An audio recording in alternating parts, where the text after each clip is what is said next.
Et si en ce début d'année, vous vous mettiez au covoiturage? Une prime de 100 € est proposée aux primo-covoitureurs inscrits pour la première fois sur les plateformes spécialisées. Qui est concerné par cette aide et comment l'apercevoir? On vous explique tout avec Chloé Tixier et Mathieu Birden.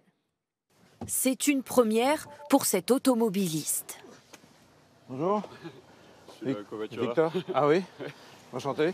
Il va covoiturer. Son passager du jour, cet étudiant, pour un trajet de 40 km. Tous les deux sont passés par une application et les débuts sont hésitants. Je sais pas s'il faut que je marque terminé. Il tente l'expérience car depuis hier, tous les nouveaux covoitureurs peuvent toucher une prime de 100 €. Une aide qui lui permettra de couvrir une partie des frais de sa voiture électrique. Sur les bornes, c'est pas gratuit, donc c'est vrai que c'est un petit plus. Ouais. C'est pas décisif, je dirais, mais ça améliore les choses.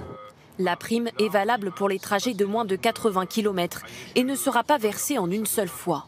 Sur cette plateforme, 50 € dès le premier trajet, puis 50 € au bout du 10e. Le conducteur a 3 mois pour les réaliser. Pas d'aide en revanche pour les passagers, mais cet étudiant voit un autre avantage au covoiturage, plus écologique. Il y a effectivement pas mal de voitures, on voit où il y a un seul conducteur, quoi. Et c'est vrai que toutes ces places disponibles, elles ne sont pas utilisées. C'est bien d'essayer de mieux remplir ces voitures, quoi. Depuis l'annonce du gouvernement, les plateformes de covoiturage assurent voir le nombre d'inscriptions flamber.